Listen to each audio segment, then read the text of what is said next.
It gets me every time, man. Every time. I don't get it myself. So bizarre. So when you do these, right? When you set these up, it gives you duplicates on Facebook, and it's like, well, am I going live on there, or am I going live on this one? Who knows? But we're going to see in a minute. And can you check that you can hear me? Because I've had issues with my sound. Issues with my sound. But there you go. Just want to know if you can hear me. I don't know if it's live there, but anyway, I'm going to give it a minute, and hopefully you're actually quite a bit behind. So what we'll do is just check that you can hear me first of all. I want to make sure that people can hear me. Some loud and clear. Good. Cool. So I do a lot of thinking, and I deal with a lot of people's issues and support, and I support them with as much as I can, legally and emotionally. Right. So whenever I do this, you experience lots. You get different emotions, and I get emotionally attached because I'm grateful that people are putting their faith in me to support them through what they're going through. Never in my years of life did I ever think about that. So I'm learning a lot about myself and my self-value at the same time. Now there's a comment that someone put in. I think it was in the group, which was, so some people won't be able to see all the comments. I don't know. I'm not sure. But in our group in the Father's Rights group, someone left a comment there. I'm going to cope with that. I'm going to deal with that in a minute. It's basically, so he left a comment saying something along the lines of, don't tell people how to cope with the evil system. Fucking fix the system so people don't have to go through the worries and the anxiety that come with it. I totally agree that we have to fix the system. I totally agree with that. I couldn't agree more. Yeah, but why would we not? How long have we been trying to fix the system for? I've been doing this for 10 years. My one case, I used to believe that my one case would change would be the one that changes everything. Yeah, it would be, I'm not letting them get away with this. I'm not letting them get away with that. Why am I getting lied about? Why am I getting screwed over?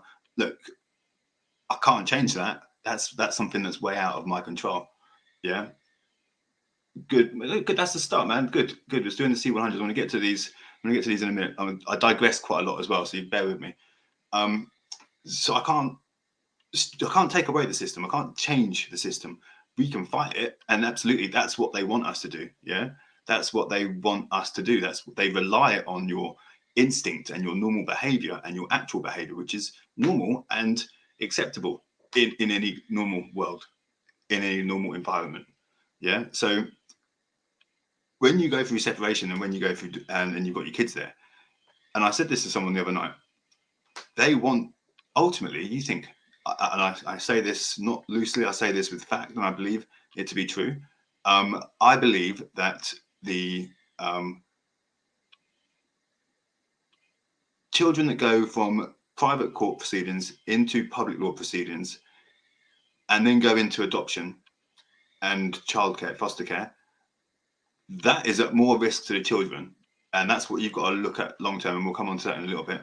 But that's more dangerous because children I've known to go missing. Yeah. And that's not bullshit. That the people, it's child trafficking. It happens in England. The government are aware of it. And I'm not going to say that's not what I'm here to talk about mainly now, but that's not the topic. But that's what the end point is. Yeah. That's what you need to think of when the money that's in that and is ridiculous. The money in family law is ridiculous. They are not going to change the system overnight to make it easy for people to have a relationship with their children or be able to be amicable. Let's look at this. Yeah, let's look at this. I went through the system, and when I first went through it, I knew nothing. Yeah, I knew nothing because we don't, and that's why we have to. That's why we have to experience this stuff. That's why we need support. That's why we need good Mackenzie friends. We definitely don't need solicitors. Yeah, I just don't. In the way it's managed right now, in the way that it's set up, you don't need a solicitor. I don't care what allegations you've got against you. If they're allegations and there is no truth in the allegations, and they're serious enough for you to warrant you having a solicitor, then by all means, I still don't believe you need a solicitor, because if you haven't done anything wrong, then you wouldn't need a solicitor, in my view. Yeah, the solicitors on the other side will barrage you. They will make you feel insignificant. They will make you feel small. They will make you feel like you're not important. They will bully you. They will make you do things that you didn't want to do. You make you agree to things you didn't want to agree to. But that's what they do, and that's the nature of what they do. But you have to be able to deal with that. Yeah, and don't get me wrong. I know, I know how much, it's difficult to for people to deal with that pressure when you've got the added pressure of being homeless, living back home with your mum or dad, being homeless. That's the biggest thing. Having your clothes on your back and nothing else. That's scary in itself. Yeah. So you've got all that pressure, all that shit. Plus you're trying to hold down your work as well, probably. And if you're not holding down your work, you're trying to find work. And it's awful. It's an awful experience. I can't change that.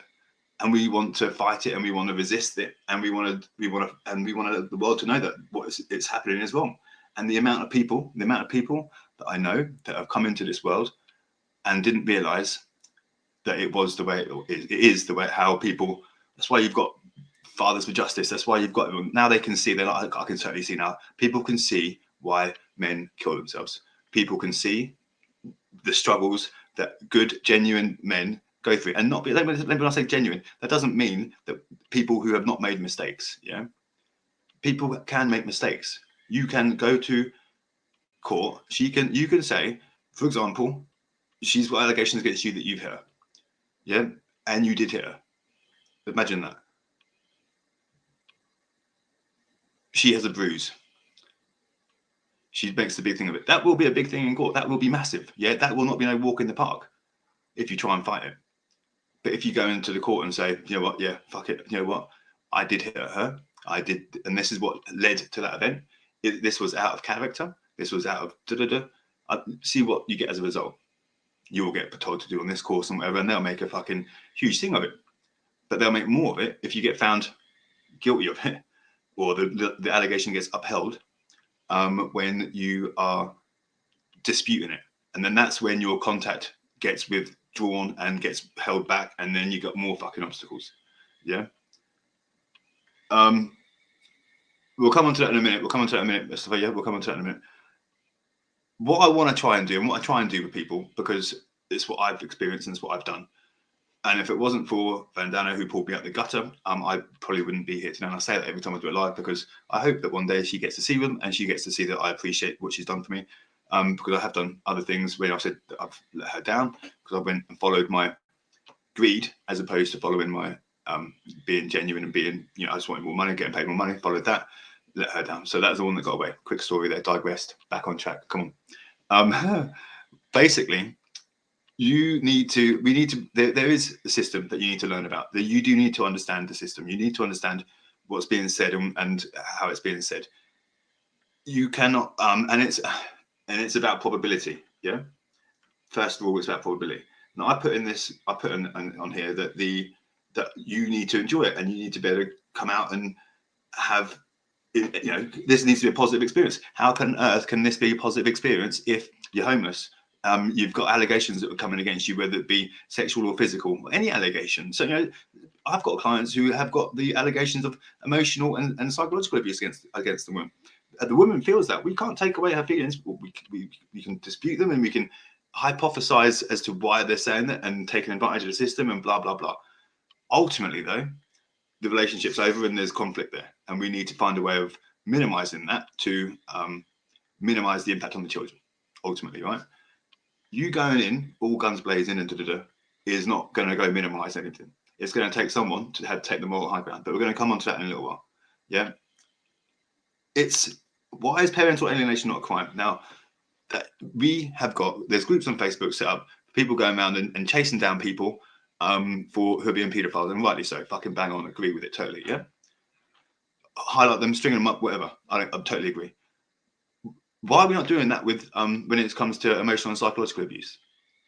If it's known that that emotional and psychological abuse is just as equally as bad for the children as it's going to tarnish. It's got a different type of tarnish, but it's as much as sexual or physical. Yeah, that's just how it popped into my head. That's just my thoughts. I think something, we need to highlight this. We need to people, women, mums who support this, like the women that support the fight in parental alienation, and understand how awful it doesn't just impact the child negatively, but obviously how much it breaks the dad, how much it hurts us, because that there is it's something that no one talks about. No, it's like it's accepted. It's society. It's accepted. But we've got women in our group who support mums who support their children. Who I don't know if they say or don't say. I don't know everything. But we need people to tell these women who are, for example, how on earth? And I'll use my specific one. How on earth can any man be with a woman, yeah, who is alienating the ex-husband or ex-partner while he has children himself and is having difficulties with his own partner, but then everyone sticks up for him. But why isn't he turning around and saying to his partner, his missus, well, why are you treating your ex-husband that way? Why are you alienating him from your child? But the men don't.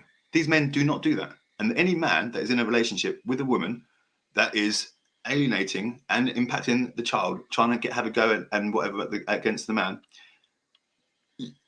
or vice versa, take the sex out, take the gender out of it, or the woman supporting the man who's alienating the children the other way around. I don't care. Either way, that needs to be, people need to stand up and say something, but we don't. We just let it be and we're like, okay, whatever. And that's, again, it's up to you. It's your choice. But I mean, I don't get involved with people's politics, but ultimately, I've got enough cases to know mums support their daughters, in some cases drive their daughters to do what they're doing. And that they want, and solicitors will encourage it, and these women will go to into solicitors, and they will say what's going on, and then the solicitors will prod and poke them, keep them fiery, keep them angry, and then they'll take what they're saying and they say, right, we've got that there, there's a tick box exercise, and then they will come to you and say, you need to do non-mol, and it's all about safety for the children, taking the letter of the law to the next level. Yeah. I don't know who's saying that. No threat violence. No threat violence. I don't know what's going on there, but I will. But ultimately, you've got to. Anyone who's supporting anyone else doing that is wrong, basically. Yeah. We should never threaten violence when in court. I don't think. And that's another thing. I swear a lot. Yeah. It doesn't mean I'm being aggressive or angry. It means that I'm just swearing. It's just language. You've got to. We can't change people if you're not going to force them. We're not a dictatorship, but we can make it society. So it's not people smoking inside. It's smoking inside. If someone lit up a cigarette in a pub, they'd be thrown out of the pub and whatever. It's socially unacceptable. Why is parental alienation acceptable? You can see what I'm saying there with that, yeah? I can't change that though. Again, I can't change that. Hopefully people will get something from this and see my angle and understand what they have to do to better how they look in court. Because I don't believe that people are intentionally bad. I don't believe that anyone's intentionally bad. I think we're taught to do bad things. What we're accepted to do is, what we get told is acceptable is, if you say, standing on snails is, you have to stand on every single snail on the way that you see. That'd be that's cool to the snail society. But if it's acceptable to someone because they're getting taught it's okay, then ultimately that's what they have to do. That's what their societal norm is. So what you're doing is, we need to create. We can't change what we can't change. You need to control the controllables. When you're going through change, and let's just think about this, right? So at the beginning of all this, you've got homeless, you've got all these allegations against you. Everything's going wrong. You can't get a solicitor. You don't know your arse from your elbow. And I'm just speaking about myself here with my own personal situation back in the day. And you don't know what the fuck you're doing. You go and see a solicitor. They say it's £6,000, and then you're like, "What the falafels? I ain't got £6,000. Everything's in my house." So you then have to find Fathers for Justice. You find a Mackenzie friend. You learn find groups on Facebook. You've got to be careful. You need to get as much advice as you can. Yeah, because you're self-representing. That's what's really important. You need to speak to as many people as you can.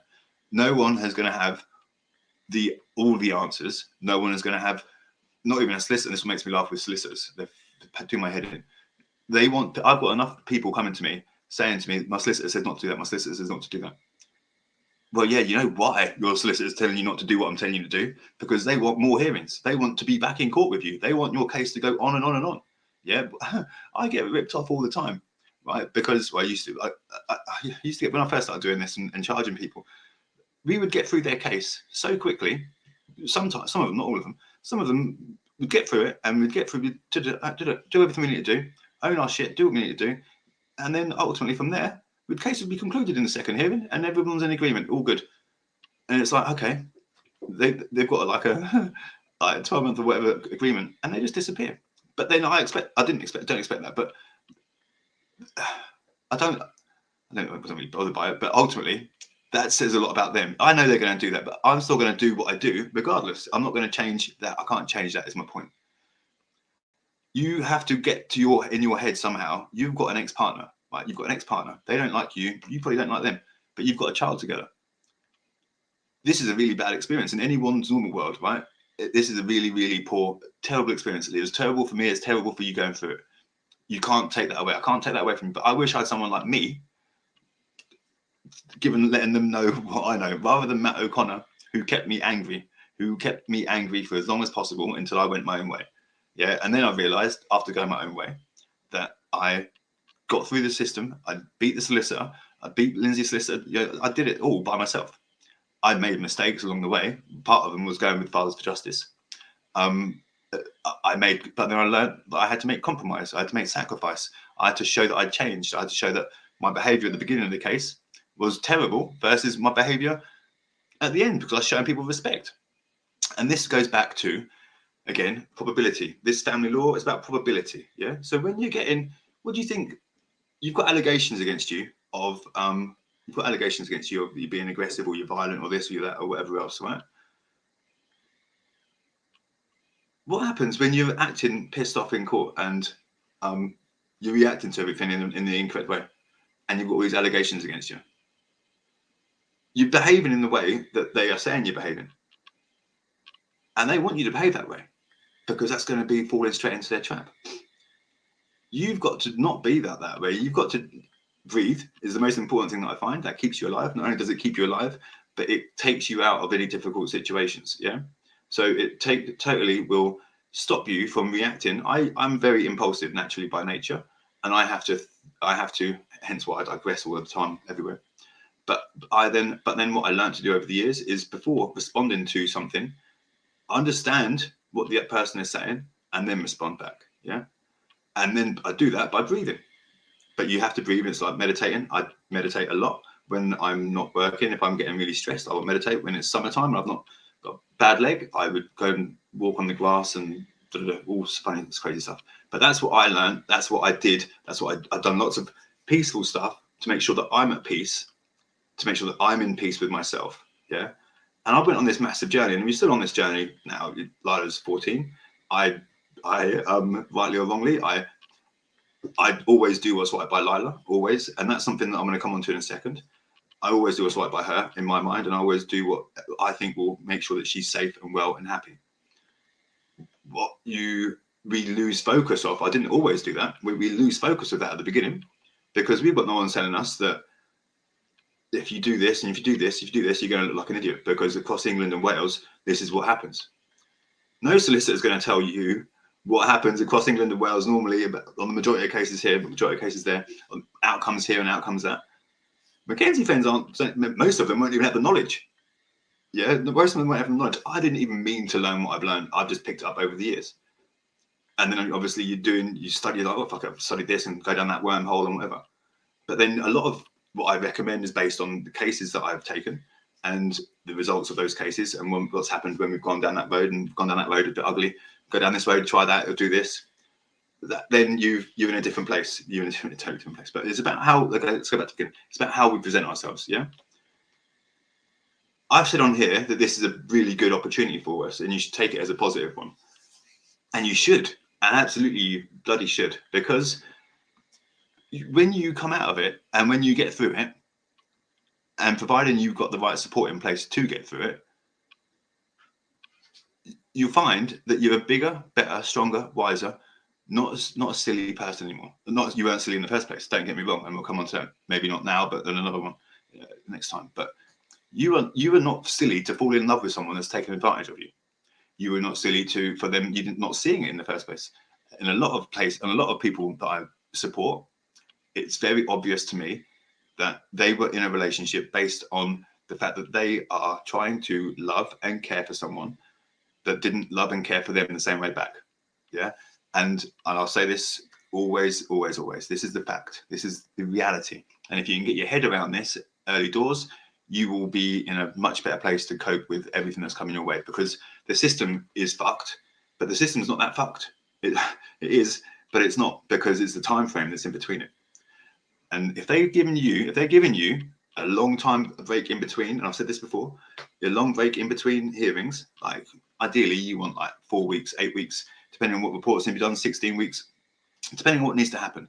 But the higher the conflict, let's remember this, the higher the conflict, the more wait time. Yeah, because in the judge's eyes, what you're looking at is, we need to keep these two apart because of the relationship between them, and that's going to negatively impact the child.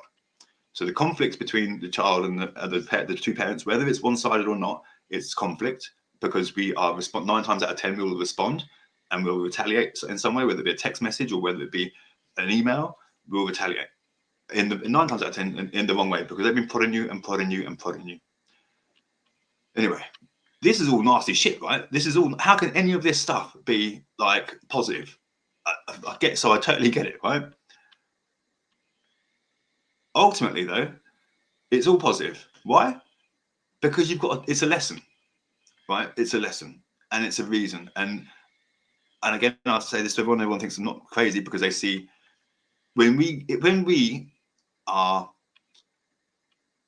exude negativity, we attract negativity, right? When we are reacting negatively to our ex-partners, they will give us negativity back. Not only that, we're digging ourselves a grave because we're falling into what they want us to. It's human instinct, human nature. Yeah, how we behave is predictable.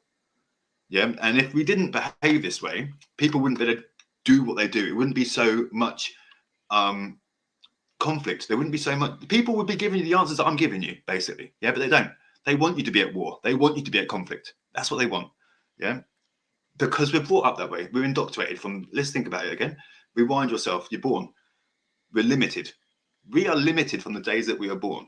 Yeah, this is where we're getting onto the deep shit, right? Take a sidestep for a second. Your separation. We are born into this world, and we are limited as to what we need to do. We're told, we go to school, we get told, this is what we need to do. You go that way, you go that way. This is going to be a manager, you're going to be a director, you're going to be homeless, you're going to whatever. Yeah. And I get it. And I get it because that's what we are brainwashed. Yeah. We're brainwashed into doing. This is a chair, you sit in a chair. This is a school, this is a teacher. You do as the teacher says, you follow orders, and you do as you're told. And you learn at the same time, and then you take that and you improve your knowledge all the time, and then you're going to go into workplace and someone's going to tell you to do exactly the same shit, and you're going to do exactly the same stuff, right? So it's like, hang on a minute, you're controlling my thoughts, you're telling me what I can and can't do, and I'm cool with it because that's all I know.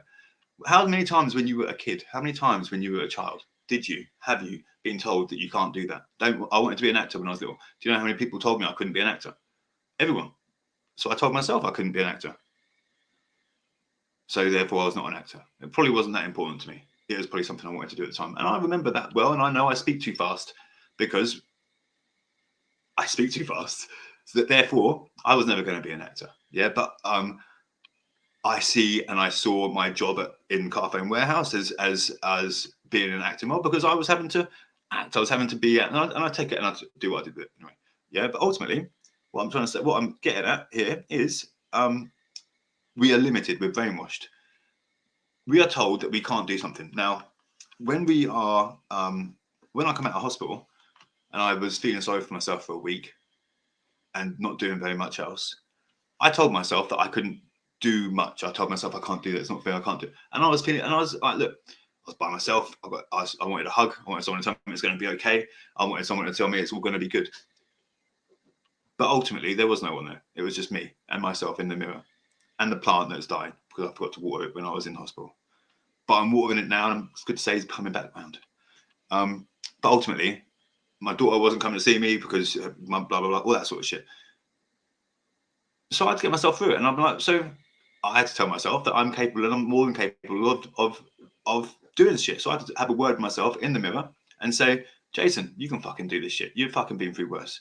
And it's going back to the Goggins thing, where it's literally you put your cookie jar, you go back into your cookie jar, and you tell yourself and you show yourself that you've been through worse before. And there's always, unless you're dead, there's someone in a worse situation, right? Absolutely, someone in the worst situation, unless you're dead. And I'll stand by that. You can find them. You can go out and find them. Yeah. Your world is not over. Yeah. You think your world is over because you're in a new place. You're in an uncomfortable place. Your home is not your home anymore. You're not seeing your daughter. You're not seeing your son. You're not seeing whatever. Kids, how many kids it is, you're not seeing them. And that's what your normal was. You're making a new normal. Yeah. You're making a new normal. What you're doing is not over. It's just the start. How you perceive it and what you want to get from what your new normal is up to you. I would not be doing what I'm doing today and helping the people that I'm helping and getting the really good results in the main over 85% of the time. We're right and what we predict, and because we manage it in the right way and we behave in the right way. And I go back to something I said last week, where you're gonna be negative, different days, same day, different shit, same shit, different day. That's what it was. Because you're doing the same shit. If you're doing the same shit, you're gonna get the same results. Yeah. Ultimately, that's the long and short of it. That bit. Yeah. But ultimately, it's a blessing. What you're going through is a blessing. It's not nice going out of your comfort zone and being in a different place where you can't see your children every day, and you are not putting them to bed, or you're not taking them to school. That's not nice. That's not nice. It's awful because it's your normal. But it's giving you a different skill set. It's giving you different. It's the world. That's the world saying to you, we're going to teach you something here. We need to give you lessons. This is going to make you bigger. It's going to make you stronger. It's going to make you wiser. Or you can be angry and you can fight it and you can go against it, and then you can resist it, and then you can display all the behaviors that you want to display that are negative, that will fall into lines and fall into whatever they want you to be when you're in the court situation. And that's what they want, and that's why people won't, and that's why people will condemn me for saying this. People will criticize me for saying it because it's not normal. Because it's not normal that you're going to walk into court and you're going to say, I'm owning my shit. This is what. Let's be honest, right? The only reason finding the facts hearings happen is because you've got two people who are saying two different versions of events. These, and I've dealt with them before many times, where these events just never happened. And I've been in that situation where I've said, and I was like, that never happened. I didn't say it never happened. I said, you know what? There's a little bit of truth in that. That one, yeah, we did like a load of cocaine that night and turned into an argument. Yeah, that fucking did happen. And I took all these allegations and I fucking put truth in them, because she was just as culpable as what I am. She was taking cocaine. She was fucking hitting me. She was beating me up. But I was just honest about it. Do you know what I mean? And that is the biggest thing that I did that people lose track of. So when people are saying, I look at them sometimes, I look at people and say, well, all of these allegations, you see no truth in any of them. And sometimes we've got allegations of 50 allegations or fucking whatever. Yeah, it doesn't matter. You only need 5 allegations. People go to town, 10, 15, 20, all of it. Let me just put my whole life in there. Do you know how many of them allegations actually come out and being actually something that the courts consider? Very few of them. Yeah, very few of them, because what the courts look at is, does this now impact the person's ability to parent? Are they a safeguarding risk? Are they That's what they're going to be asking. So, are your allegations going to make that mother not see the child?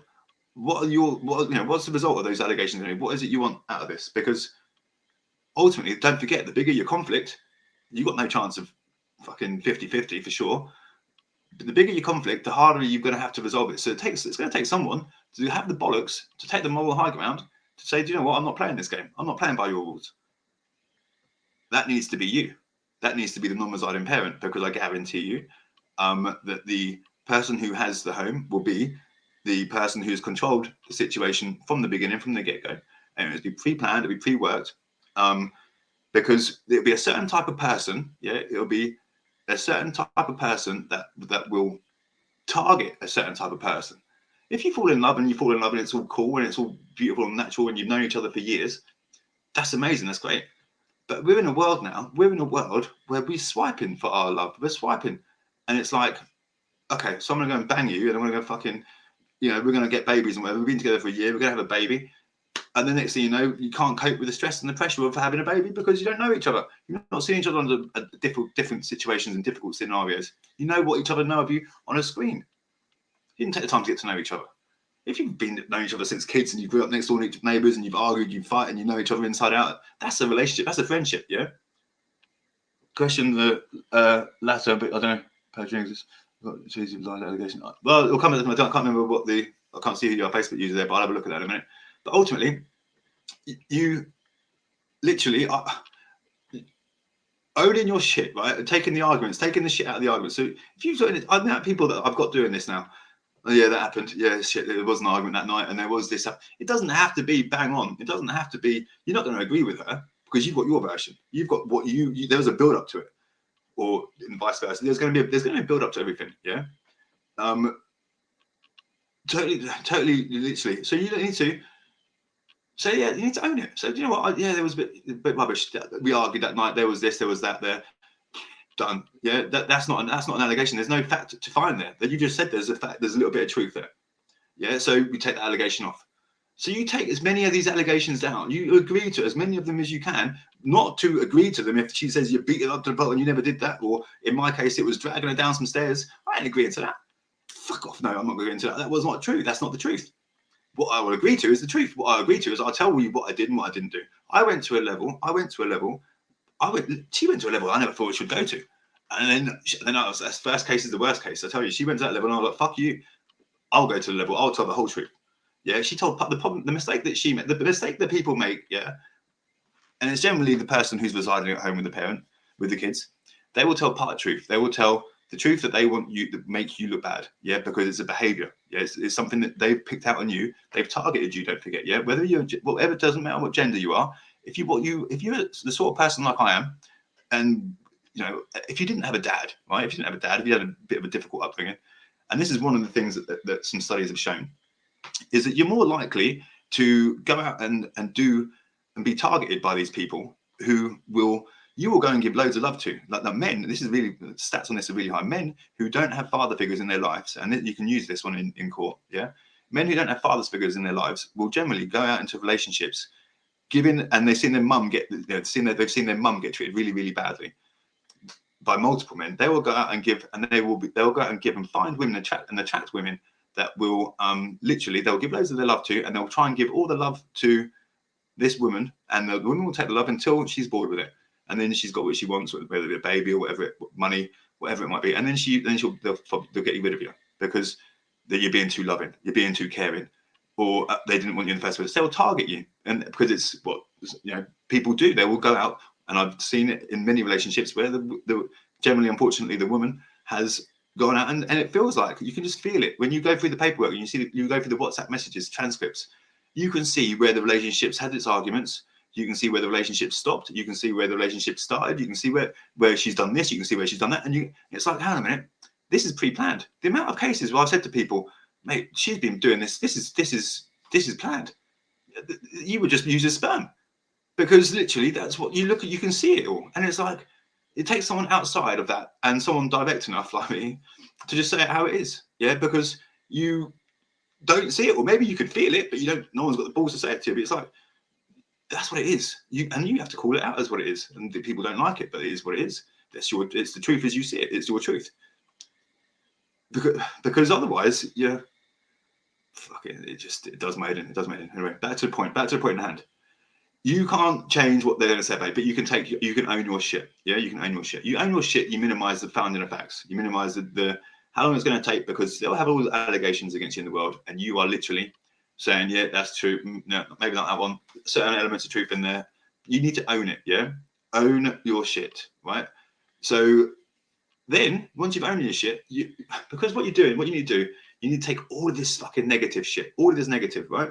And it's easy to be in a world, and I'm giving you the answers here and say to you what you need to do. It's not easy doing it. It's not easy implementing it. When you've got no one in your life telling you that you're good, when you've got everyone in your life telling you that you're shit, when you've got everyone in your life telling you that you're no good and you're a rubbish dad, and you're this and you're that and whatever else, and you've been through criminal court and you've been through, and it's been lies, and you got found that it's in criminal court to be lies too, and it's all going against you. Everything is not right.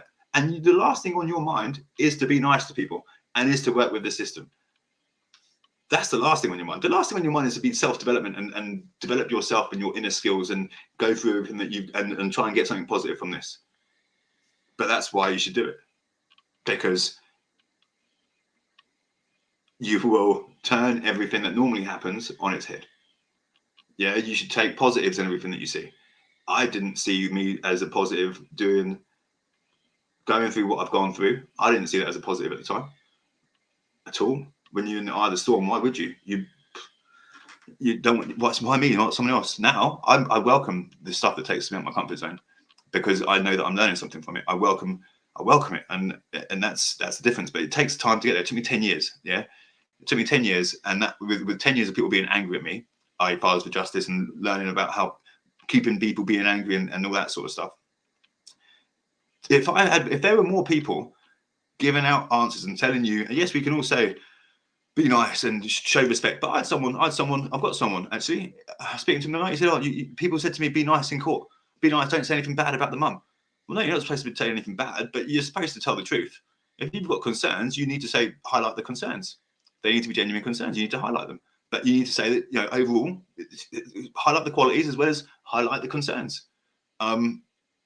Because he turned around and said, because you didn't say it in the interview, in your safeguarding interview, we can't let you put any allegations in. Bollocks. That's bollocks. That's bollocks. You can I told him we're going to be sorting that anyway, but because he's a litigant in person and everyone's telling him how to behave and that's what he's doing. He's following instructions to the letter. So he's followed instructions and he's done, and now they're saying he can't bring anything up. That's not right. That's not something you're going to roll over and accept. That's when you throw a snowball back and you say, I'm having some of this. I'm a litigant in person. Would a barrister or a solicitor do half the shit that you can get away with as a litigant in person? No. People are telling me they're spending fucking hundreds of thousands of pounds on solicitors and shit.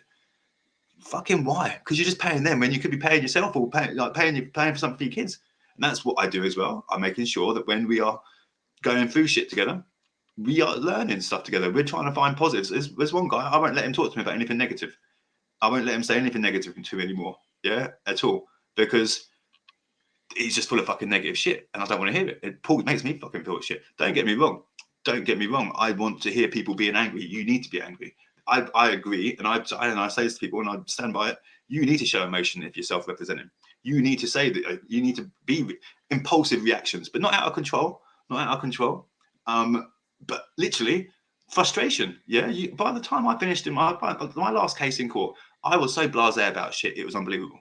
Literally, you would not believe how blasé. Literally, I said, leave it to Lila. Whatever Lila wants, I'm cool with whatever. Don't want this anymore. Yeah. And because I was so blasé about everything and cool with everything, I'm like, yeah, whatever. I know what I'm doing. Blah, blah, blah. And it got like that over time. That was after the final case. Like that was 7 cases afterwards. Yeah. But it's not like that at the start. It's not like that at the start. Your first case is the worst case, especially when there's non-moles there. Yeah, as non-moles are the biggest fucking fuck up in the world. Yeah, people will tell you your natural human behavior is to defend your non-molestation order. Sometimes the allegations are that strong that the court will not do your undertaking with no findings, and they will go through the whole contest. They will find the facts hearing and blah blah blah. Yeah, but ultimately you have to, where possible, undertake to the court that you will have no intention of kicking their doors in, beating them up, human things, yeah? Human things. Like, you're not going to go and hurt these people. You're going to all these allegations that she's put against you, and you're not going to hurt them. Yeah? And that's what you need to do. Your natural instinct is to fight it. You fight it, then you've got 18 months, 2 years of fucking before you get into your child arrangement stuff. Yeah? That's a waste of time. You don't fight nothing. I wasted 2.5, 3 years fighting a non-molestation order that I literally got out of by telling the judge, I didn't drag her down. No, I didn't drag her down the stairs. To the defendant, she's attacking me. I put my arms up and I'm like, put her on the sofa forcefully and chatted. Stop fucking hitting me. Stop fucking hitting me. That there is what I was upheld because I admitted to it in that format, and that was it. After that, all the other allegations were pretty much pointless. Fucking nappy changing and parenting styles and this and that and whatever else. That's what you need to remember. Yeah, you need to remember nothing really fucking matters as long as they're meeting the basic needs of the children. Yeah, we are going to have. You could put in so many different fucking allegations against this person, against the mum, and you could say that she's a bad parent and this and she's that bad there and vice versa. Bad dad there and better. It's a parenting style. 9 times out of 10, are they fed? Are they watered? Are they loved? They're not being abused physically. They're not being abused emotionally, apart from by the parents who are at conflict. They're safe. And it's the dad being a jealous ex-boyfriend. That's what they'll say. So you've got to think to yourself: is it a parenting style? Is it and you need to benchmark it not just on yourself, but on what you see, because what might be really bad for you in the big pool of fish out there, in all of the cases out there and the shit, it isn't that bad. Yeah, it isn't. And I'm not going to turn and say it's not that bad because it feels someone's rabbit might die. They're really close to that rabbit. I can give a fuck for that rabbit, but you've got to respect what their extremities are. Yeah, you've got to respect how they feel. So you've got. I can't. I'm not going to turn around and say. Yeah, I say to people, look, it's only psychological. It's only emotional. You're going to be fine. That doesn't mean they feel fine inside themselves because they don't know what's coming next. They don't know what's happening. And where I try and direct them and guide them is, well, this is what's going to happen next, and this is what you've got to do, and this is how you've got to believe. I can't tell people, you've got to take positives out of this, you've got to take positives out of that, if you're not going to take positives. I believe anyone fighting the system, fight it all you like, fight it, protest, do what you fucking need to do. Peaceful protest. And I know the Welsh people are doing lots of really good stuff. And I wish I think I did something today, but I've got a bad leg, so I couldn't get out. But literally, you've got to fight it, but fight it in the right way. Peaceful protest is all cool, yeah. Doing some of the shit that I did was not necessary.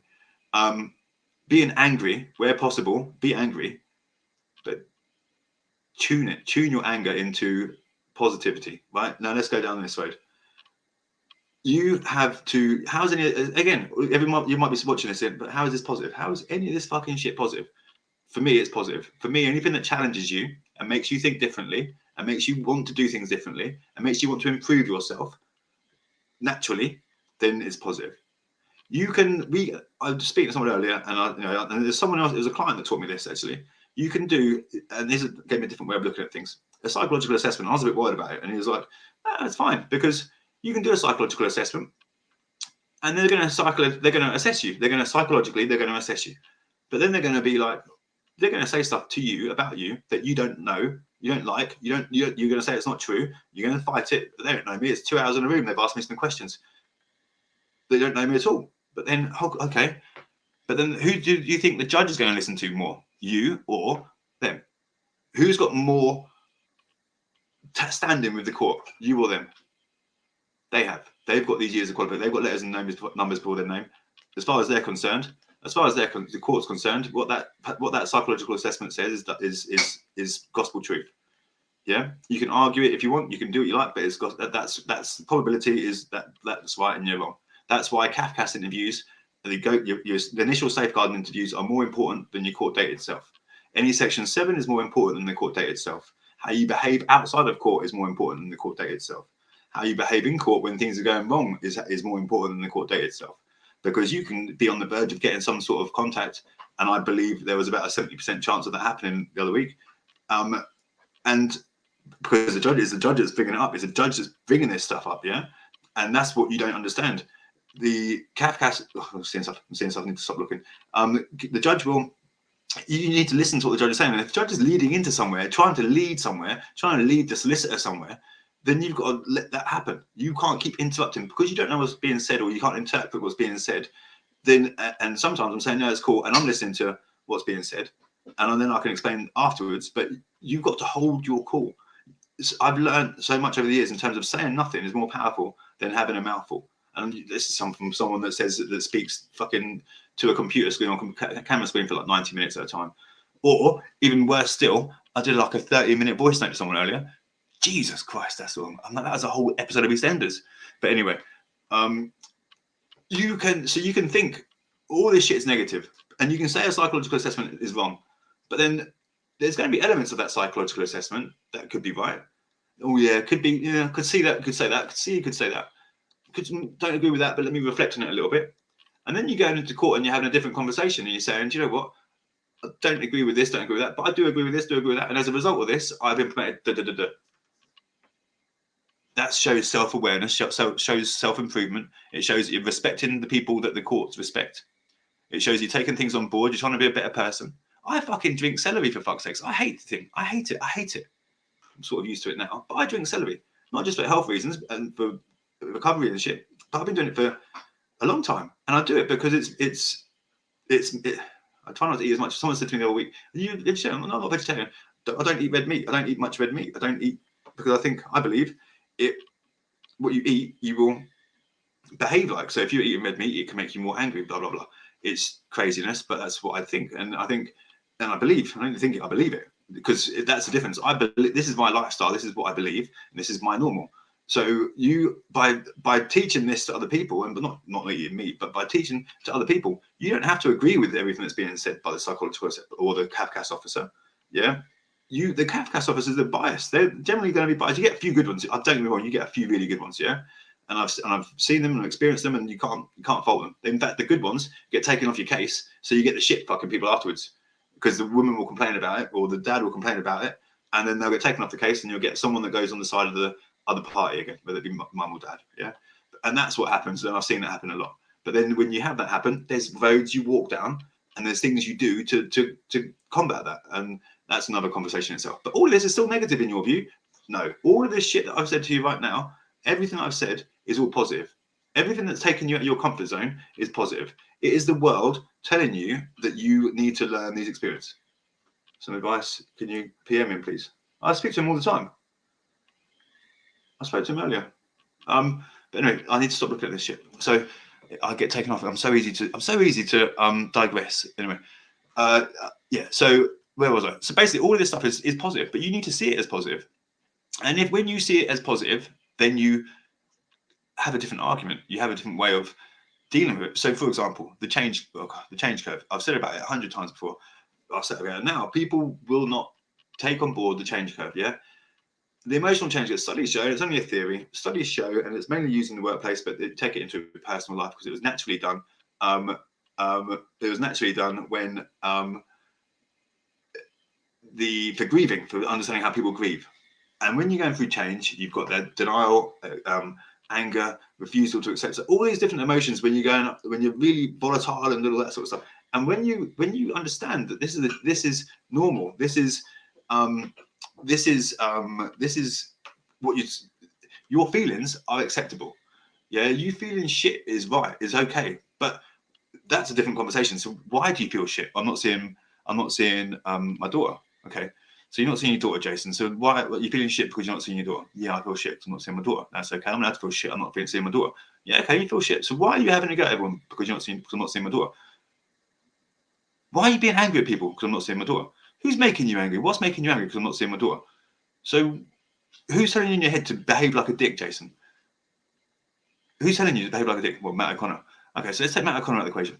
Now, Jason, who's telling you to behave like a dick? Who's telling you to behave like this? Who's telling you to behave like that? The system's broken. I need to be angry because the system's broken. The system's broken. I need to fix the system. Why should I not be angry? You need to fix the system. Yeah, but why are you angry, Jason? We know we need to fix the system. The system's outdated, blah, blah, blah. And they will never fix it. They will never fix it so it's easy for men. They want men are indispensable. Yeah, and women will be soon. Women will be soon in time as well. Yeah, so men are indispensable. We are not needed in this world unless it's for sperm. Yeah, and even that we don't even need that anymore. You can put udders up and put they'll have us like in cows in years to come, like in like where they're getting udders and just fucking taking milk out of the cows. They'll just have men sat on these machines and just fucking with porn magazines or porn hub on 24/7. And you're like literally, they'll just be like rubbers on there, taking off all your sperm, and then fucking making babies without you. That's what they'll be doing. Maybe I'm a time traveler. Maybe I've seen this all already. I doubt it. But ultimately, you need to have that frame of mind. They don't want you to be, they think we're all Homer Simpsons. They think we're all really bad dads. They think we can't parent. I've said it before. I've got multiple cases where the dad is being stopped from seeing his child, but the children are saying stuff about the mum's boyfriend, and then no one's doing anything about the mum's boyfriend. In fact, the mum's boyfriend is getting support. They're not telling him to move out of the house because it supports the mum. And it's like everything goes back to supporting the mum. Because if you don't support, because the mum is the main carer, but the confusion and the frustration lies is, well, surely parental alienation is a crime, is wrong, and they've been found to be upheld, and it's all over your CAFCAS reports, and it's everywhere that they are alienating the child, and you can't make that child now be loving towards me, or you can't force the child to that child's emotions because of the result of the parental alienation. Then who's going to punish her? No one, because it's going to impact the child. Oh, yeah, shit. So that's what it all comes back to. It all comes back to the child. Now, let's move that aside, and let's move that to a side a minute, right? Everything comes back to the child. We're in a children's court. Well, of course we are. It's family court, but it's a child arrangements order. Everything is about the child. It's a child arrangements. Don't get me wrong. Society has changed so much. I think I told my daughter's school. I've told my daughter's school they need to be firmer with my daughter. I do not believe it is acceptable for my daughter to choose that she goes to school at 11 o'clock every day, or choose that she turns up at 12 o'clock. I don't think that's acceptable. I don't think that's right. I don't think that's fair. But ultimately, the school's allowing it because the mum's allowing it. Yeah. So where does that happen? Yeah. And why does my opinion not matter? I can get hung up about this. I can get frustrated about this. I can bang the drum about it. I've sent my email. I've told people who need to know about it.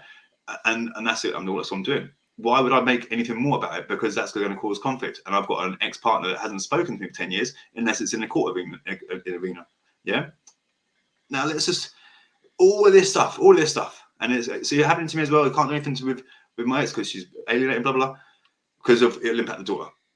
Now, let's just put this into context in a minute. This is where the fucking penny dropped for me. This is where it is. It's all about the children.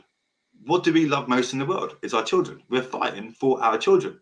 We are in a court trying to have access to our children that based on all the shit that she said and blah, blah, or he said, and it's having me stopped contact. But I love my child. I love my daughter. I will do anything for my daughter. And I've said this a few days ago and a few weeks ago when I thought about it. I have to. It's in my duty for my daughter to make sure that she is okay. And if that means I have to protect my ex-wife, then that's what I have to do. She will that hurts me to the degree that she will never do that for me. I won't do it for her. I'm not doing it. I've got respect for her. She's the mother of my daughter. That's as much as I've got for her. I respect her as a person, as a human being, as a life, as a soul, whatever. Even after all the shit that she's put me through and keeps putting me through, I respect her. And I respect her parenting decisions and her parenting styles. Don't agree with all of it, but I respect her. And I have to accept it because it's accepted by the professionals who say that it's all cool. So that's the society we live in. So that's what we have to do. So I accept. But what I don't accept is how there can be no consequence for all this stuff because it's going to negatively impact the child. Okay, get it. So why do I want to negatively impact her when it's going to negatively impact my child? Think about it a minute, right? This is quite deep. So if you are you want consequence to happen to her, and you want payment that to her or him for all the shit that they've done to that child, but that child doesn't know any different. That child's normal. That's their world, yeah. And they will continue to try and please the parent, they'll never be able to do anything to fully please the parent. They will never be able to feel the need for the parent because that child is not loved. That child is an object and is seen as an object. And when you understand that you're dealing with people who don't view life the same as yours. People say narcissistic. Don't talk to me about narcissists. Don't use big words. Tell me what's happened. Tell me what makes her a narcissist. Tell me, you get more from describing what you've been through. I did not know what a narcissist was at all. I did not know I was abused. I did not know I'd put up a life full of abuse. I did not realize it. My relationship was full of it. I didn't realize it. I just explained what happened. And then I learned afterwards what gaslighting is and what stonewalling is and all this other shit. Yeah, and belittling you and all that stuff. I didn't know this was law. But then what I learned, and I took it upon myself to understand what the law is. Now, if we look at it by the letter of the law, which is what the judges run by, we all know there's an element of domestic abuse that is in every single relationship. Every single relationship there's an element of domestic abuse within it. You have to accept that. Because I'm happy, like, I've never abused her, never abused her at all. Have you? Do you know? I go to these online learning things on for the local thing. The kid put down. I don't do it there. I do it here. But they teach you about what women feel like and how women feel and what's perceived, what they feel like when they're being whistled at or being looked at or anything like that. And some of the stuff they've done, they've implemented. It's now law. Yeah, it's now law that you can't do this, you can't do that. Anytime you would be surprised, you lay a finger on someone, you even break a nail. It's plastic nail, fake nail. You break a nail, that's assault.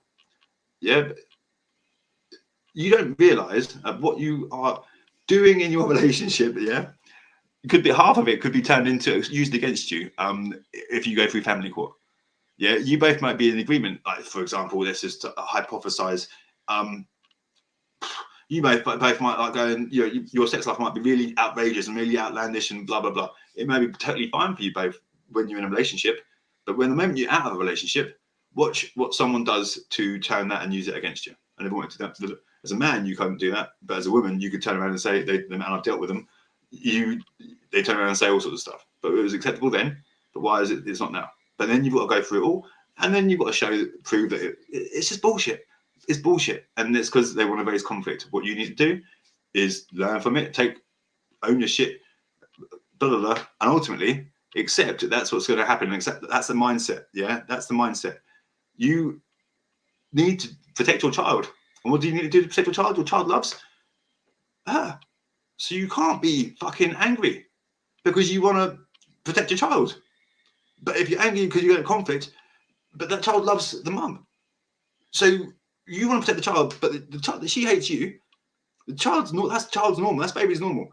You don't want to resist. You can't then push that child away and not allow that child anything to do with your life because it's too much like the mum. What you have to do is there's things you can do, and I sort of go through that with people to minimize that and counteract it. Yeah. But that child loves its mum. So you've got to fucking not love the mum, but you've got to protect the mum because you've got to protect the child. It's fucked. That's where I'm at with it. And that's what you'll do when you get there, when you can say you will protect the person that hates you most in the world, the person that will make your life so fucking miserable and has made your life so miserable and does not want you in that child's life full stop and has said everything about you that they could say about you, and you can still get to the end of it and say, yeah, do you know what, I would piss on her if she was on fire. In fact, I'd get the fire brigade. In fact, do you know what, I'd do it myself because I know that's going to negatively impact my daughter because she loves her mum. What do you do?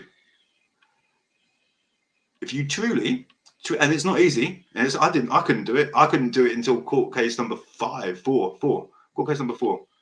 Yeah, it's not easy. All this shit is not easy, especially when all they're doing is throwing shit at you constantly.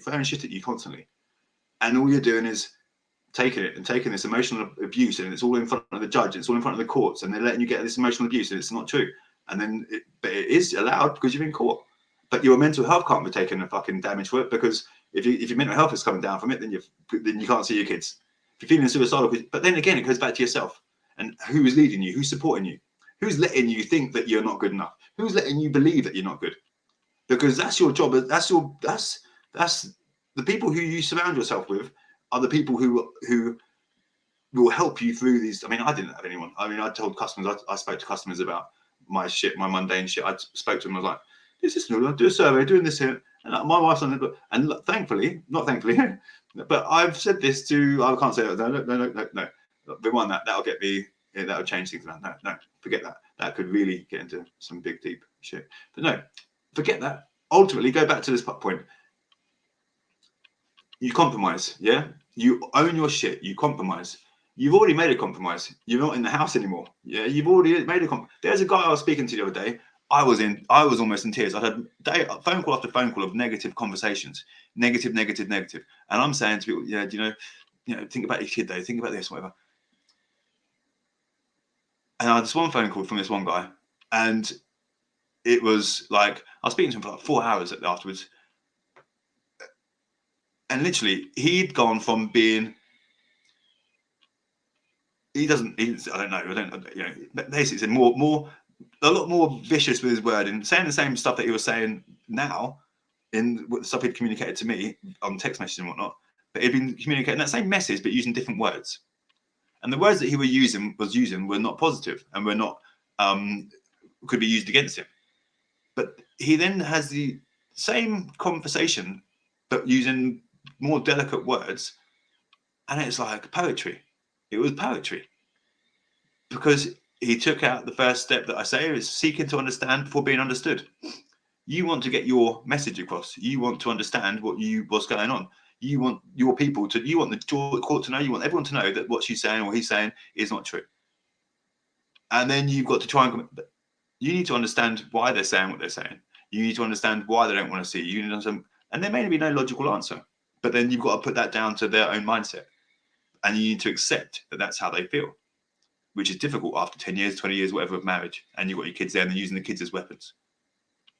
But then you've got to defuse it. Gaviscon, fire brigade. Do you know what I mean? You've got to like put that fire out. You can fight it, and then you're going to have the conflict. And so the moment you want to battle it, that's part of the conflict.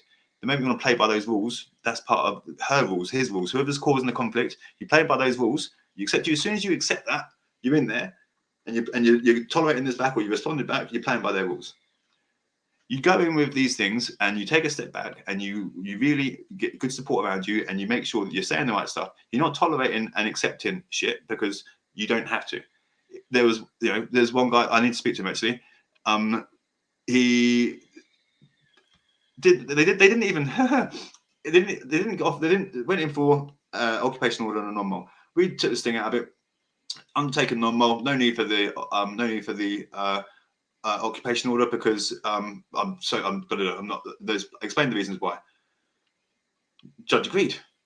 So no need for it. And then the non-mol was written in a way that didn't involve the children. So and then they're talking to my guy about how can we, you can contact them regarding the children, blah, blah, which means we now need to go through the solicitor to organise FaceTime contact, blah, blah, blah. And that's cool because that's where we're at right now, and that's all that we could, based on the circumstances, that's all we could have anyway. Not for anything that he's done wrong, but because that's the situation that we're in. But rather than looking at what we don't have, let's look at what we do have. Every positive's got a negative, and every negative's got a positive. You can't always see the positive when you're sitting through the negative, because you've got people saying it's negative, you've got people saying this is negative, and it's all negative, and you've got your ex-partner saying you're rubbish, and you're feeling down on yourself. So your natural human behavior is going to be negative because everything's going around you is negative, which is why it's important that you find yourself a decent Mackenzie friend and a decent fucking solicitor. I'm not going to say solicitor, a decent fucking Mackenzie friend or a decent friend that is logical and practical and will keep you motivated. And I'll tell you this now. There is nothing wrong, and it does not make you crazy if you are going and talking to yourself in the mirror. I said to my staff all the time, in fact, I got into trouble for it once, go and have a word with yourself in the mirror because you're talking rubbish and you're telling yourself you're not going to do something before you even tried doing it. Yeah, I stopped myself from achieving stuff the other week because I told myself I couldn't do it. We get told what we can't, and this goes back to what I was saying a minute ago. I'm trying to fit all this shit into 60 minutes is impossible. But it goes back to what we were saying earlier. The school control what you think. They limit you. Yeah, I don't fucking believe that shit. I don't believe that they make it that way. Sociology makes it that way. I studied sociology GCSEs. I didn't. My way of protesting to that was I didn't turn up to my exam. Yeah, I didn't do the exam. They said that because I'm monogamy and all this other shit, I can't remember it all now, but there's a certain type of family you come from. If you come from a broken family, you're not going to achieve shit. Yeah, you're not going to achieve nothing. That's bollocks. Right? That's bollocks. There's going to be certain different levels of achievement, absolutely. But I'm not going to have people tell me that I'm not going to fucking achieve anything because my parents split up. I'm not believing that. It's true. I've got brothers and sisters that achieve fuck all because of childhood trauma and everything they've had to go through. But that's their choice. They've chose to be in that world. I chose to work. I chose to do this. Don't get me wrong. There will be things that you do. You believe, or if you believe it bad enough, you will subconsciously do things that will make the impossible possible. Nothing in this world is impossible. Nothing in this world is impossible. You just have to believe it. You have to live it, and you have to do it. Yeah, you have to act it. You have to not act it. Behave that way. Your brain, this goes back to this. This is how deep it is. Your brain is you only use 30% of our brain. 30% of our brain is all we use. Yeah. So what's about the other 70%? And who controls the brain? You do. So if you're going to be angry, it's your choice to be angry. If you want to be sad, it's your choice to be sad. If you want to be happy, be happy. You're not going to be I'm not going to sit here and say to you, I'm fully my 100% old me, from before or I've gone through that shit, because it's never going to. You go through shit. You go through the nastiness of it all. You make the mistakes you make, the lessons that you do, and ultimately, it's going to impact you. It's going to make you. For me, I think I'm not the person I was before, but I'm 100%, 110% better than what I was before. And I say that now because I'm more confident than I ever have been, because I couldn't give a shit what people think of me. I know the truth of me. I know I'm grateful to my ex-wife for slagging me off and making up stories about me. I'm grateful for what she does to me in modern time, which is slagging me off and make up stories about me, because the professionals, the people that actually matter, the people that care, the people that are making the difference, they know the truth. They know reality. And that's what frustrates even more, because I'm working with them. I'm not being aggressive towards them. I'm letting them do their job. I'm being honest with them. I'm taking compromise. I've made sacrifice. And not all of them, like I said someone to earlier, Lila is not as close with me. We've got a really tight relationship, really close relationship, really, really close. Like, you could not believe how close it is based on the time apart and all the other circumstances that go around it. Yeah. But ultimately, when I was in hospital, she didn't feel the same for me when I was in hospital. She didn't care that I was in hospital. Yeah, she was worried, whatever. But she didn't care enough to be. She was, I'll come when it's school time. No, you'll go to school at school time. Come in the evening. Get your mum to drive you down it. She was too scared of her mum. Or she, when I'm she's not scared of her mum. She's doesn't want the conflict. She wants an easy life. She's a teenager. She wants an easy life. So she's going to do what keeps her mum happy. She wants to keep her mum happy. So she's not going to ask the question. Not going to mention my name, obviously. But so she's used to not caring for me. I mean, she's been brought up from the age of 4 to sort of now. We're used to having time apart, but we've managed to make sure that we're telepathically attuned with each other. I motivate her. I send her nice messages every single day. I speak to her where possible, whenever she can now. She's a teenager, but in my mind, she's moved away from home. I've done the hard work. She knows who I am. She knows where I'm at. She knows everything. That's there. Yeah, she tells me stuff that I don't want to know. She comes to me when there's a problem. She comes to me when she's done something wrong.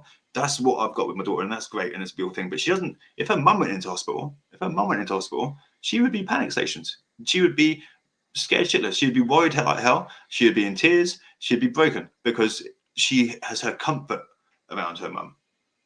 Yeah, and she has her. That's where she's comfortable. And if you take the mum away, she's gonna be in bits. She's gonna be really bad. Now I'm not gonna look. I can't sit here and say all the negative thoughts I've had about my ex-wife in the past. I still have them today. It's probably, if I'm being honest with myself and true, that will never sort of disappear forever. But I need to be conscious of the fact that my daughter loves her, and that she's caring for my daughter. Now, I've spoken to some people who say to me, I'd much rather my kids go into foster care than mum look after them.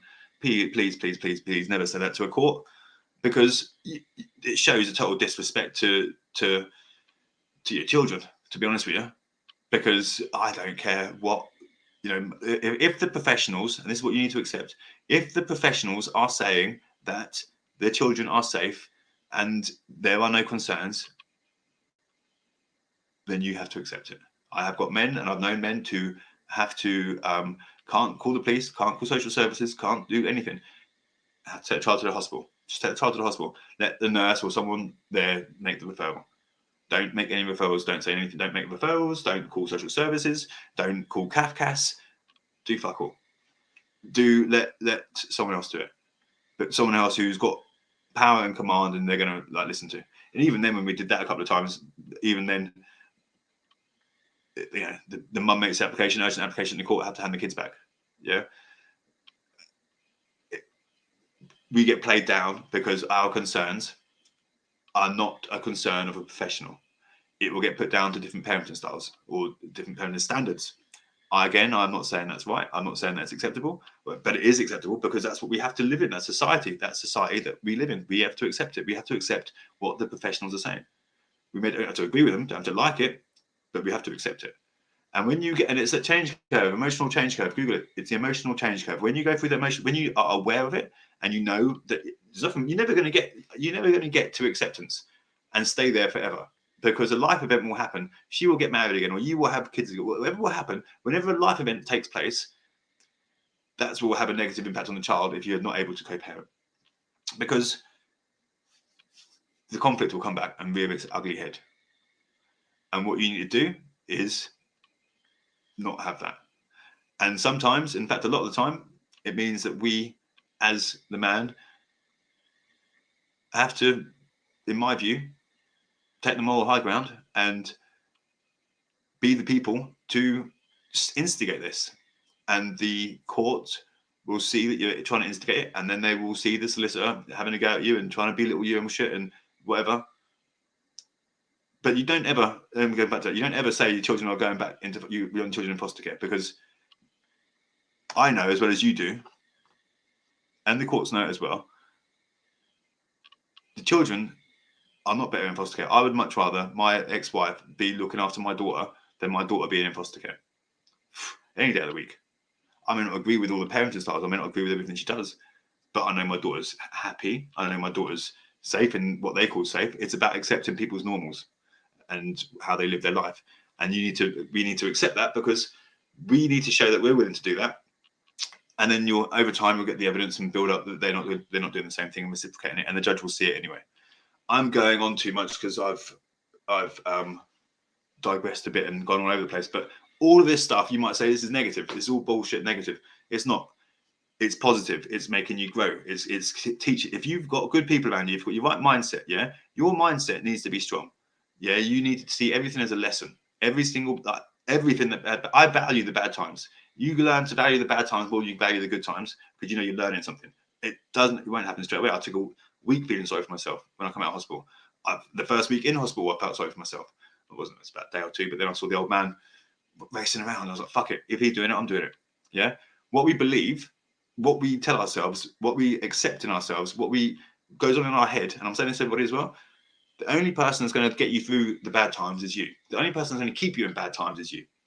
The only reason that your relationship separated is because of both of you. Yeah, you will blame her. I spent years blaming my ex. It's both of you. Your communication broke down. Whenever it broke down, you could probably see when it broke down. And it'll be someone that's probably started it, instigated it. You could have minimized it. You could have left her. This is what happens. A lot of people don't leave. People don't leave. You know what? The amount of men that I'm dealing with, and this is a simple thing. The amount of men that I'm dealing with, right? The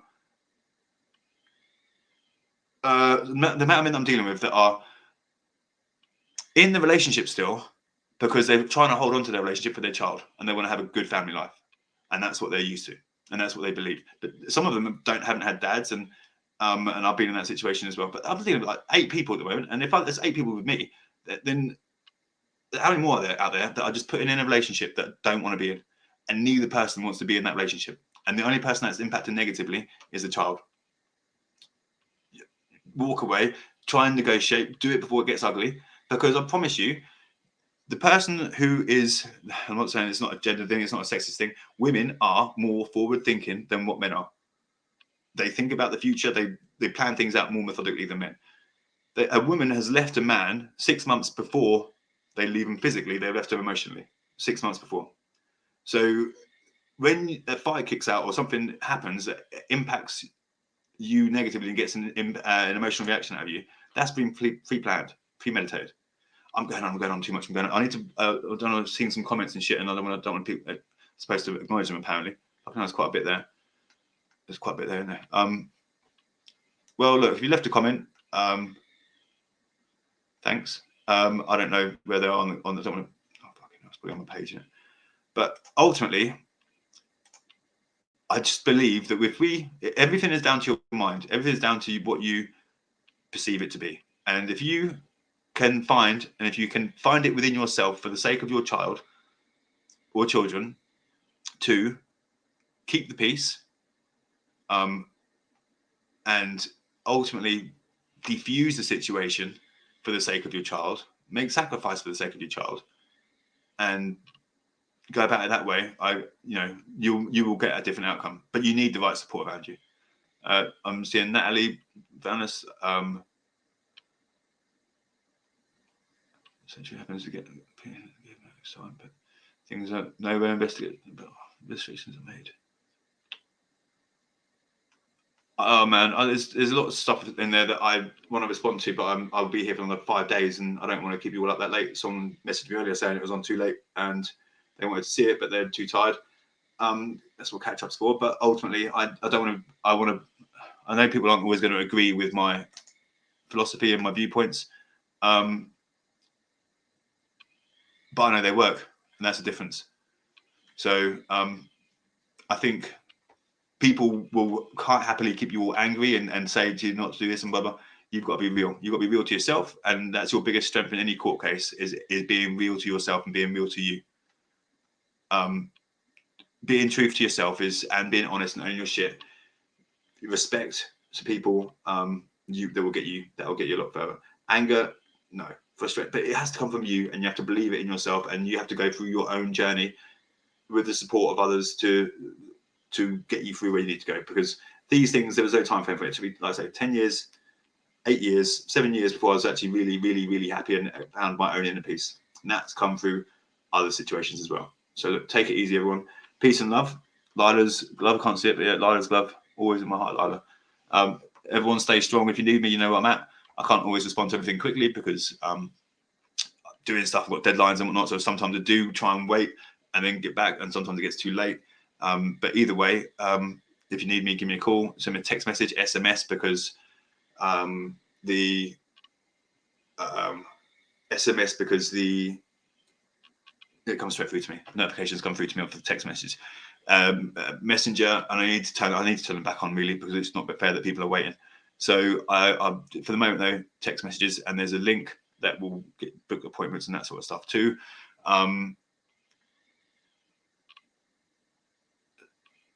Control the 70% of your brain that you can't control. Challenge yourself, take yourself out of your comfort zone. Be comfortable being uncomfortable.